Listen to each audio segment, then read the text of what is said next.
What's up, guys? I'm Nadine, the founder of Throdle, and today I'm here with Rome Charpentier. How are you doing, Rome? Very good, very good. So, Rome, if I was interested in getting in drifting and I had $5,000, what would you tell me to buy in terms of a car? So it's kind of changed. I think if you asked me this at the beginning of the year, it would have been a lot easier to answer because of the cost of drift cars didn't really have so much of a drift tax on them. But it seems like in the US, the drift cars that are popular are starting to go up in value a lot. Yeah. I think an S chassis now for a barely running S chassis is like 10 grand. Yeah. So it kind of limits you what you can and can't do. I still think a BMW is a good choice. A 350Z is a good choice. Anything that you can kind of get in with minimal adjustments and minimal upgrades is a really good choice to start out with. Now, if I had $25,000 and I was using that to buy the car and the parts, what do you think I should do first? So I think there's a middle ground too. You could even hit like 10,000. So 10,000 would still be a BMW, or if you could find a Corvette for that price, or a 350Z, and you could do simple stuff. You could throw some, maybe like a wide-fab angle kit on it, some fuel suspension, maybe some NRG like bucket seats so you're not sliding around on the leather, and you'd be good to go.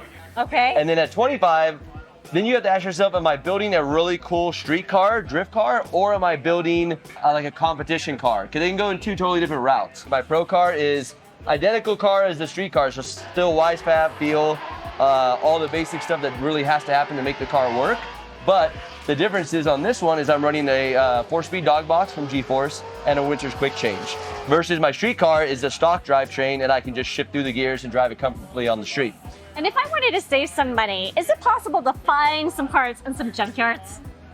Yeah, I mean, most of our cars come from Junkyard. So here's another thing too, as you're building a car and as we built this car, I looked for what car was the most common car in the Junkyard, and that's what we went to build. For this, spare bumpers are $30 versus S chassis, spare bumpers are $500–600. That's a very big difference in jump in price. That's why some of the C5 Corvettes are really good. The Z's are really good, you know, 350 and 370. BMWs, basically all the BMWs, because you can find them still in Junkyard. So the E30s are a little bit harder to work on and find, but 36 on, still a pretty safe bet.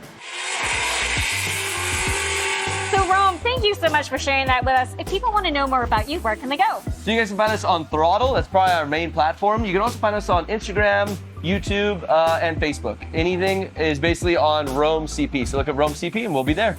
Awesome. So thanks very much for watching. Make sure that you smash the like and the follow button and keep on watching as Throdle's fueling connections and driving experiences.